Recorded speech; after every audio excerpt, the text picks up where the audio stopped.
Well, good morning, everyone, and Morning. Good morning, Chuck. Morning. Morning, Pastor. we are today going to begin what is essentially going to be coming full circle. The reason, of course, as you remember, that we went off on this little mini-series about the covenants was because the author of Hebrews raised the issue, or the idea of the new covenant in Hebrews chapter 8. And he actually went farther than that, as you'll see shortly. He didn't just refer to it or quote a verse or two out of it. He actually quotes the entire new covenant in Hebrews 8. In fact, it actually comprises the rest of chapter 8 except for one verse. So he obviously, the author of Hebrews, saw the new covenant as central to his theme. It wasn't just a random, let's talk about this particular theological concept. It was central to his theme. And so for us to have the right context of why the new covenant is important versus the old covenant, that's why we went back and looked at what the old covenants were, so that we have the right perspective about old versus new. As we come back to Hebrews now and look at the content of the new covenant, now in the framework and the perspective of the message and theme of Hebrews. We've kind of stepped away from that, just talking about the covenants. Now let's think about the covenants, especially the new covenant, in relation to the theme of Hebrews. So that's kind of our full circle today. So to make sure that we have that right framework, let's just very briefly as Chuck is capable, reframe the theme of Hebrews, since it's been like since Thanksgiving since we've been in Hebrews, okay? So we spent all this time in the Old Testament. We've gone back in time all the way to Genesis 12, examining all these relevant prior covenants. So it's easy to lose sight of what we were talking about in Hebrews. So if you remember the purpose of Hebrews, the reason that the author was writing it, his message and his theme, was the theme of the superiority of Christ. The whole idea was he was writing to a Jewish group of Christians who were under temptation to go back to Judaism, to re-embrace the law. And he was saying, you already have what the law is pointing to. You already have Christ. What you have is superior to what you're wanting to go back to. So his purpose, aside from exhorting them not to go back, was to demonstrate in many different areas the superiority of Christ, of his work, of his mission, everything, to Judaism and the law. So the superiority of Christ was his main theme.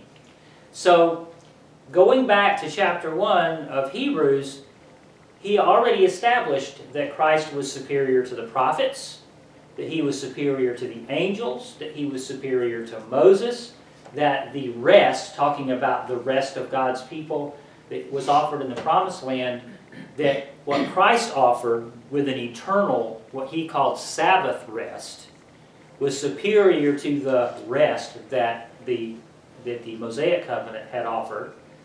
He was superior to the human high priests. He was superior to Abraham. And then that brings us to chapter 8, verse 7, where now he says that Christ is superior to that first covenant. So now you can see how relevant this is to his message. And again, we can't overemphasize how important it was to him, because instead of just quoting a verse or two, he quotes the entire thing. Whenever you see a New Testament author give that much bandwidth to something from the Old Testament, it must be really important. So therefore, I felt it was important for us to understand.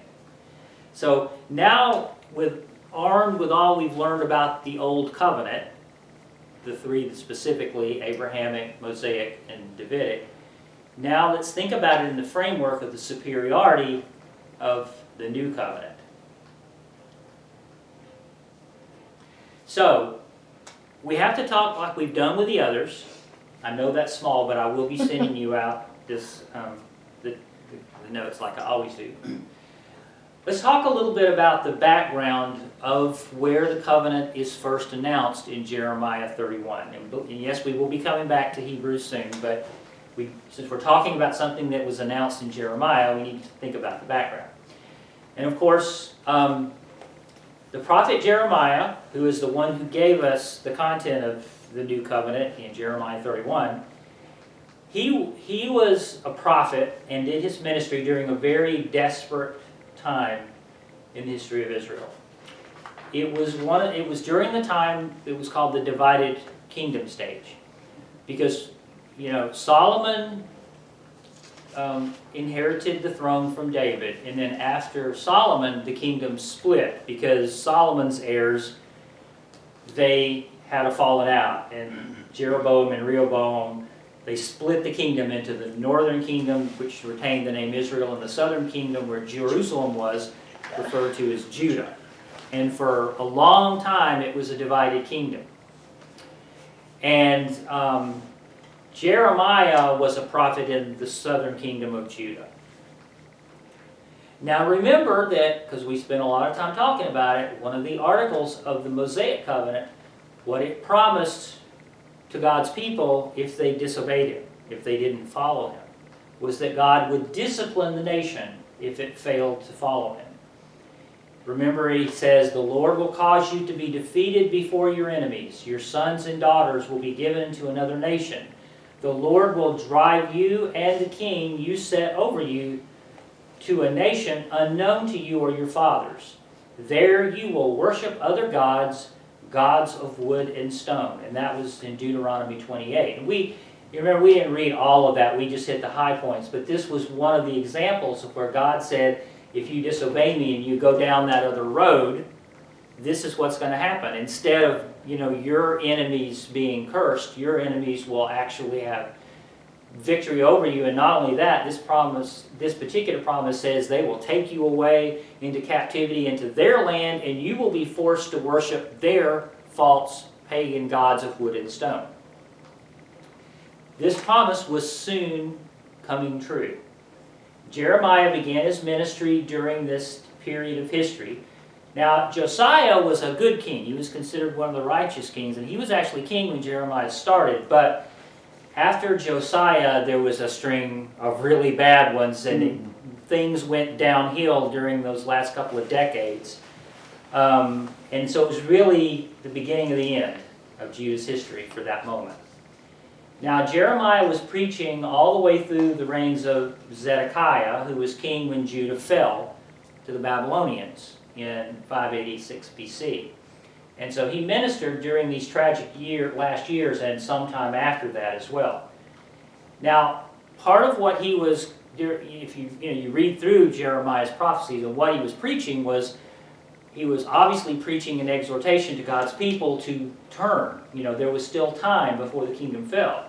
And this fear was not an unjust one or an unreasonable one, because the northern kingdom, Israel, had already fallen to the Assyrians in 722 BC. So they had already seen that it could happen, because it happened to the northern kingdom. Well, it was going to happen to them too. But the interesting thing is, when you read through Jeremiah, it's a combination. It's not all gloom and doom. Yeah, there's a lot of this, if you don't turn, this is what's going to happen. But mixed in with that, there is the messages of hope and promise. So in one case, like in Jeremiah 4, he says, "If you will return, O Israel, return to me, declares the Lord. As surely as the Lord lives, then the nations will be blessed by him, and in him they will glory." The point there is, if you even remember the ending of the Mosaic covenant, even after the part where he talks about all the curses, you remember what he said, that when you return, I will restore you, and I'll give you back everything that you lost. Well, Jeremiah is doing the same thing. He's giving them these warnings, but he's also giving them a promise of hope, that you will be restored, the kingdom will come back. This is discipline, not permanent judgment. So there's a combination of both in Jeremiah's preaching. Jeremiah 29 is another one. Yeah, well, that's the next slide. Yes. Because here's where he's offering this message of hope. Jeremiah 29:11. For I know the plans I have for you. It's a very famous verse. Yes. Declares the Lord, plans to prosper you and not to harm you, plans to give you hope and a future. So it was in the midst of this message, this combined message of warning, exhortation, and hope, that God gave to Jeremiah a promise of a new covenant. So the purpose of this new covenant was very clear from the context of Jeremiah and what was going on at the time. The nation had failed to keep the Mosaic covenant, and they were about to suffer the consequences of falling into captivity. So in Hebrews chapter 7 and verse 8, the writer of Hebrews spells this out. And this is kind of where we were. This is where we left off in Hebrews 8:7. For if there had been nothing wrong with that first covenant, no place would have been sought for another. But God found fault with the people. So the first thing he says is that there was obviously something wrong with that first covenant. Now that Greek word for wrong, ameptos, means unblameable. Now the idea is there is a problem with the covenant itself, but the blame is not with the covenant. In other words, there's nothing wrong with the covenant. In fact, the very next sentence tells us what the problem was. God found fault with the people. The blame for the failure of the old covenant was because the people of God failed to keep their part of the bargain. It wasn't the problem wasn't with the God who made the covenant. The problem was with the people, the nation who failed him. And that was the problem with the first covenant. And I think by the first covenant here, the writer of Hebrews is sort of counting all three like one old covenant, even though we kind of think of them theologically as three separate ones. So the purpose of the new covenant was clear. There had to be a new covenant because the old one had failed to deliver the promise. Not because of God breaking his promise, but because of the people breaking their side of it. The part where if you obey me versus if you disobey me. So this was why the new covenant was necessary, because of the people. So, like before, let's talk about the qualities and distinctives of the new covenant. Now, like the Abrahamic covenant and the Davidic covenant, the new covenant is unconditional. There are 5 verses of the actual covenant, and in those 5 verses, there are 8 uses of the word I will or I will not. You know, the definite, God will do this or God will not do this. But there are exactly 0 uses of the word if. There's no conditions. It is an unconditional. The other thing about the new covenant, as we'll see, the covenant is universal in its application. While it was declared to Israel, its promises to apply to all the people of the earth, not just Israel. Now, this is another interesting thing that's different from all the other ones. It doesn't carry the name of the one who recorded it or received it. It's not called the Jeremiah covenant. Is that what it would be? Jeremiah. Jeremiah. It's not called the Jeremiah covenant. It's called the new covenant. Why? Because God chose this one himself. You know, we chose, theologians and historians chose the names of the others. But God chose this one himself. He put it in the very text of the covenant itself. Another thing that's different about this one is while God chose Jeremiah to receive the covenant and to deliver it and preach it to the people, it's not actually directed at him.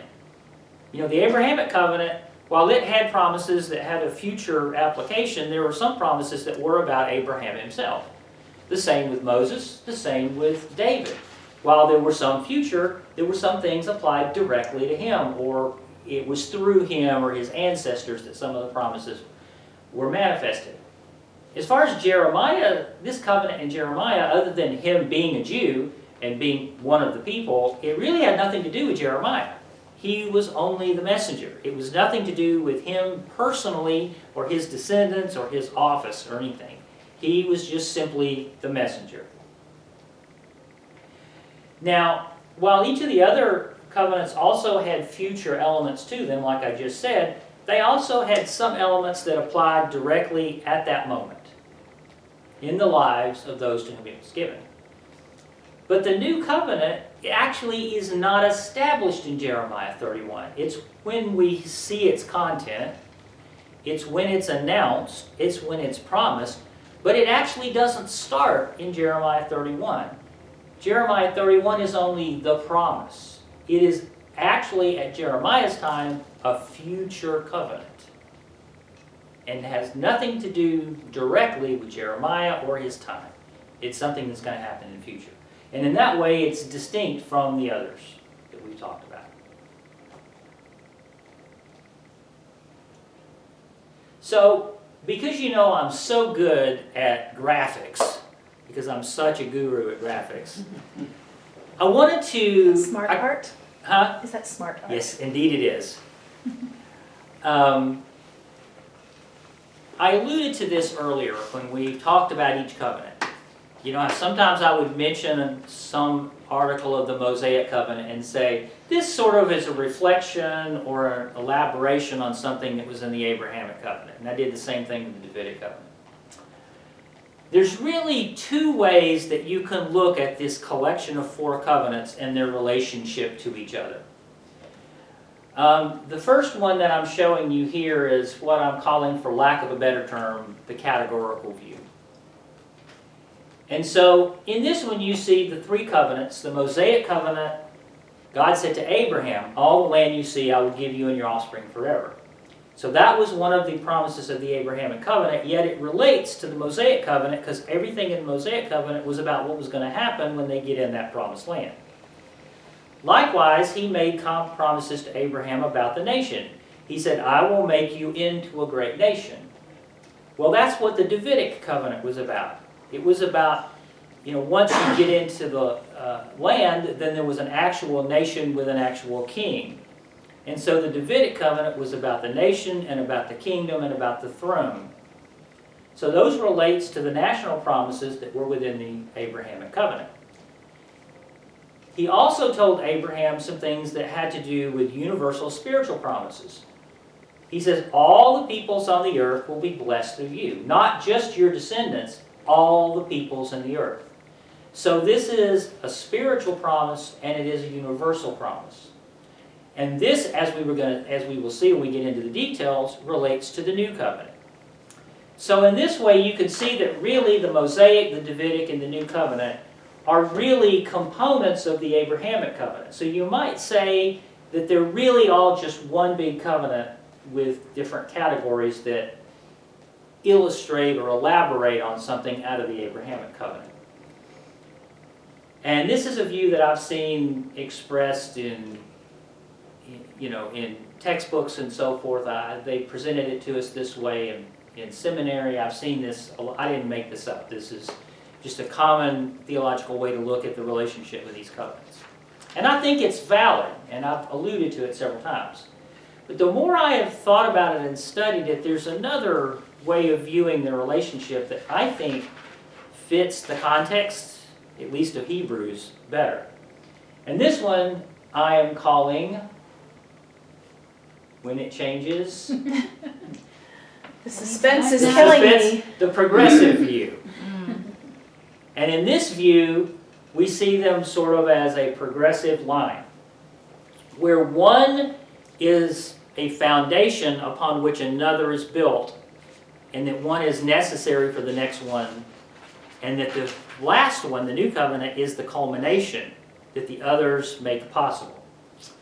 And the way, in this particular view, the Abrahamic covenant establishes all those basic promises, like I said in the previous view, about the nation, about the land, about the people, about the universal promises. All the basic promises are established. However, in order to have a king in a kingdom, there has to be a land. There has to be a place for all these people that he promised Abraham, you're going to have descendants as the sand of the sea and the stars of the heaven. Well, you got to put them somewhere. So where are you going to put them? So he has to give them a land. So the Mosaic covenant in this view is a way to fulfill that first promise in the Abrahamic covenant. But if you have this land now full of a bunch of people, they're all just a mob, a bunch of homeless people wandering around the desert, unless there's a nation. So in order for the Messiah to have a throne to claim through the descendants of these people, there has to be a kingdom. There has to be a nation, a kingdom and a throne. So he made the Davidic covenant to ensure that kingdom would be there. So now you have a people, now you got a place to put them, now they have a nation they can call their own, they have a king with a throne that can endure until the Messiah comes. So the Davidic covenant is necessary on top of the Mosaic covenant, it's necessary on top of the Abrahamic covenant. Then, and only then, can you have the new covenant, which is the ultimate fulfillment of the promises of all of the prior covenants.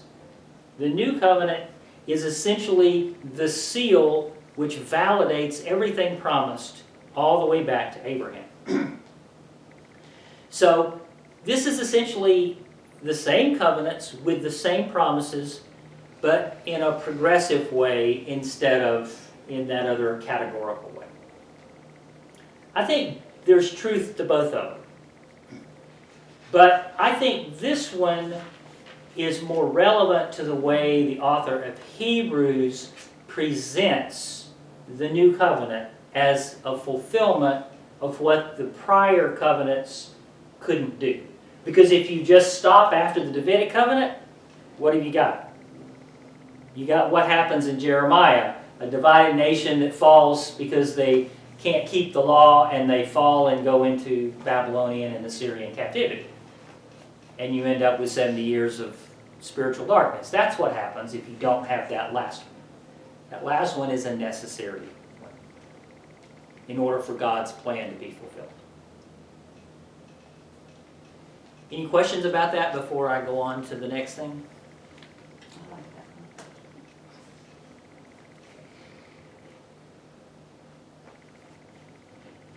So now, the introduction to the covenant itself. Like I was mentioning before, the bulk of Jeremiah's prophecy consists basically of three categories. General. Prophecies of disaster lying ahead for Judah's people because of their disobedient ways. Exhortations for the people to change course because there's still time to switch tracks and be receiving God's blessings instead of the curse. But also prophecies of this future new hope when God restores his people in accordance with his promise in the Mosaic covenant that he would do that. So this covenant, the actual covenant, is introduced by Jeremiah while he's relaying one of these rays of hope that he received in a vision while he slept.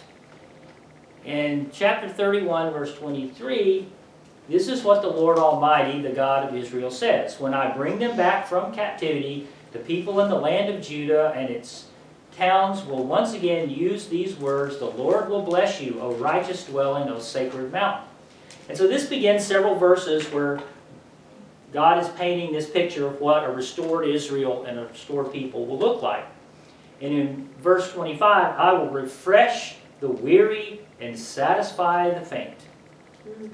So just imagine, waking up from a vision from God and that being the last thing on your mind. Well, right after that vision is when Jeremiah begins to relay the content of this covenant. Now, it's unclear whether the covenant was part of the vision or something else he got after he woke up.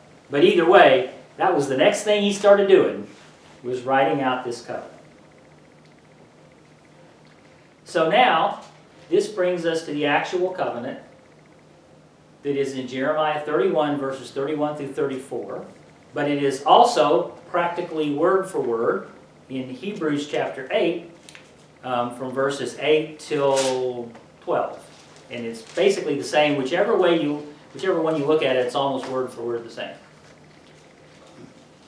So, the first word, the first sentence in the New Covenant is what I alluded to before. And that is, while it is being announced at this time, it is yet future. It says, the time is coming, declares the Lord. So God's letting them know that this is a future promise. What he's saying here is not going to come to pass until some future time. It's a prophecy of the future. He says, when I will make a new covenant with the house of Israel and with the house of Judah. So God is the one who establishes the name of this covenant himself, and he calls it himself a new covenant. Now he makes it clear that it is intended for all Israel. Remember, he's saying this at a time when Israel is divided into two kingdoms. And he's saying, though, that this is for all of God's people, for Israel and for Judah. So this also implies that there is a time when the nation is going to reunite again. And I think this is also a foreshadowing of the uniting of Jew and Gentile in Christ, when we are all, as Paul said, children of Abraham because of our faith.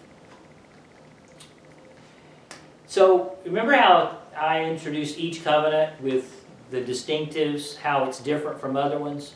Well, God himself does that. He says, he's telling us now how it will be different. This new covenant is going to be different from the other one.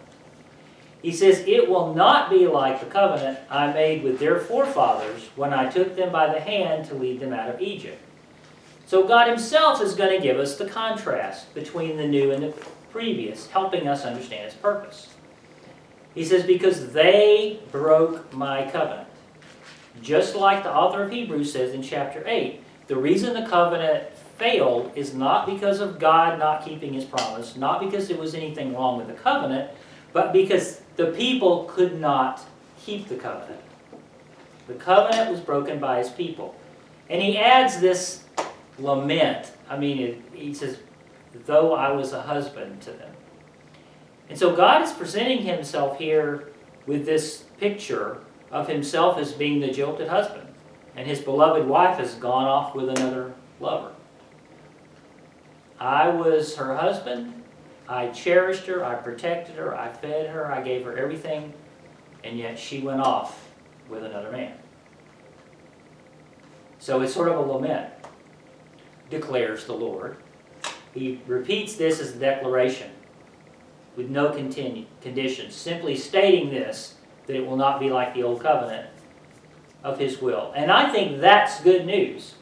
Because especially since he's, in this context, clearly comparing it to the provisions of the Mosaic covenant, where they're being called to obey him, and they broke it instead. One of the aspects of the Mosaic covenant, as we said, is that it had conditions. This one won't be like that. This is good news, because it means it won't be dependent on whether we obey him. This covenant won't be dependent on you anymore. Because if it's dependent on you, well, we see what happens. Yeah. This new covenant will not be dependent on you. He says, this is the covenant I will make with the house of Israel after that time, declares the Lord. So he sort of repeats that it's an unconditional declaration that he makes with all of his people. And here he says, I will put my law in their minds and write it on their hearts. This is really significant because up to that point, where has the law been? It was carved on stone tablets. It was written on parchments. It was preached from, prophets and kings and things like that. It was all sort of practical, written sort of law. But this new covenant will not be what you might call a legal or judicial one. This new covenant will be a spiritual one. The laws won't be carved in stone or written on parchment. God will speak to men directly, revealing His will and principles within them so that it's a part of us. Now, what this means, not only will we not have to just simply read the letter of the law, but we will have the spirit of the law within us. God Himself will guide us in what we should do and not do. But another important thing is we will then have a direct relationship with God, and that leads to the next promise. I will be their God, and they will be my people. This implies this direct, intimate relationship, kind of in a father-son, or in his own analogy, husband and wife, kind of personal, intimate relationship, where there will be nothing between us anymore. There won't need to be a king anymore. There won't need to be a priest anymore. Because God will live within our hearts. God's Word will live within our hearts. This is what the New Testament tells us all the time. It's what's in here that will matter, not what's just written on paper or carved in a stone or preached from the pulpit. You won't need a priest. You won't need a bishop. You won't need a king. We will have direct access. And when God says they will be my people, yeah, in one sense there's ownership, but because God owns everything. But when He says my people, He doesn't mean it like in a slavery sense. He means it like in a relationship sense. Like He would say, this is my wife, or this is my son, or this is my daughter. It's that relationship possessive that He's talking about. And that means intimacy. That doesn't necessarily mean ownership. He says, no longer will a man teach his neighbor or a man his brother, saying, know the Lord, because they will all know me, from the least of them to the greatest, declares the Lord. And I think there's two aspects to this promise. One, I think He's speaking of a future time in the kingdom when all believers will be together in that eternal future, when everyone knows God. And I'll be out of a job. Because I won't need to teach anybody, because everybody will know all we need to know, because we're all in the presence of God. Won't need any teachers. Won't need any preachers. Won't need any kings. Won't need any of that. We will just all be in His eternal presence. But I also think even in the shorter term, that once again He is speaking to that personal relationship. You won't have to go through a high priest to know me. You won't have to go through a king to know me. You won't have to go through a bishop to know me. You won't have to listen to a long-winded teacher to know me. I am in your heart. You can know me directly. I'm your Abba.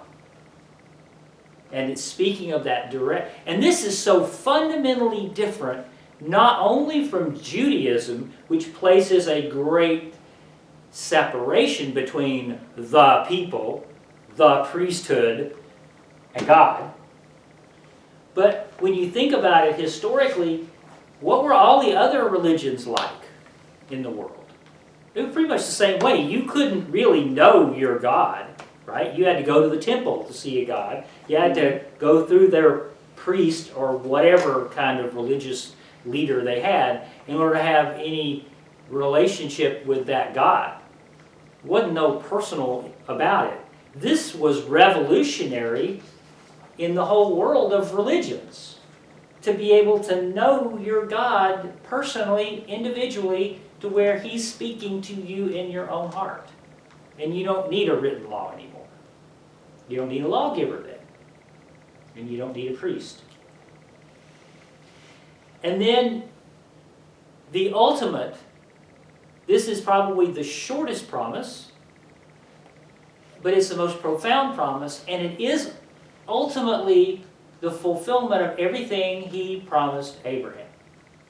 For I will, and there's no conditions in there, there's no if, I will forgive their wickedness and will remember their sins no more. And that word no comes from a Greek word that means no. It means zero. He says, there's none of this, well, I'll forgive you but never really forget. You know, Okay, I'll forgive you a little bit. No, I will remember their sins no more. This is the very simple yet divinely profound ultimate purpose of God's plan and will. The redemption of His people, the forgiveness of sins. They will be truly gone as the result of this covenant. You see, this new covenant is able to do something that the old covenants could never do. The old covenant could never do this. And he's going to go in more detail about this in chapters 9 and 10 of Hebrews when he gets to talking about, again, the sacrifices and what the high priest would do and the shed blood of the bulls and the goats. What the new covenant could do, the old law could never accomplish. Because remember, the high priest kept having to go back year after year after year, offering more and more blood, because the blood of those bulls only was representing something, only was covering something, the sins, but not taking them away. It was temporary, and it really only represented the real thing. It was the shadow of the real. Remember, way back in the beginning of Hebrews, we talked about things that were the shadow of the real, and the new covenant is the real.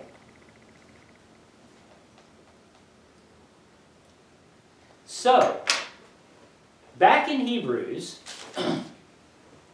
the very end of Hebrews, chapter 8, verse 13, the author of Hebrews says, by calling this covenant new, He, that is God, has made the first one obsolete. And what is obsolete and aging will soon disappear. Now, to say that something obsolete is not to say that there's anything wrong with it. It's only saying that something superior has come along. A jet is superior to a propeller airplane. But there's still a place for a propeller airplane. Nothing wrong with a propeller airplane. A jet's just better. It's faster. Okay? So, if you remember in Galatians 3:24, Paul tells us something about this, the purpose of the Old Covenant. Paul told us the law had its purpose. The law was put in charge for what? Do you remember? Because I know you can't read that, it's too small. To lead us to Christ. The law was put into charge to lead us to Christ that we might be justified by faith. That's Galatians 3:24. But in the very next verse, Paul says, the jets arrived. Now that faith has come, we are no longer under the supervision of the law. So you put those two verses together, Galatians 3:24 and 3:25, and that's the same thing the author of Hebrews is saying here, that the new covenant is superseding the old covenant because the old covenant has done all that it can do. It's brought us to a point. Now the new covenant has to take over and do what the old covenant couldn't do. Now that faith has come, we're no longer under the supervision of the law. So therefore, what is obsolete and aging will soon disappear. And why? Because Christ Himself fulfilled the law on our behalf. So it's not like the law went away, it's just the law was fulfilled. The check box was checked, so now it can be put in a folder and filed away. Okay, that's done. It's not that it wasn't valid, it's not that there was anything wrong with it, but it's now been stamped paid, and it's filed away. Matthew 5:17, remember Jesus said, I have not come to abolish the law but to fulfill them. And no, it's not bad grammar, I left out the law and the prophets, so that's why he said them. I didn't come to abolish the law and the prophets, I came to fulfill them. So he didn't abolish them, he just fulfilled them, so now they're not needed anymore. They're obsolete, they're disappeared, they're filed away. So I'm jumping ahead into chapter 9 of Hebrews, but Hebrews 9:15 is a very important link to Hebrews 8:13. For this reason, the author of Hebrews says, Christ is the mediator of a new covenant, that those who are called may receive the promised eternal inheritance. So you see, the word mediator there means a go-between, a reconciler, to go between two parties.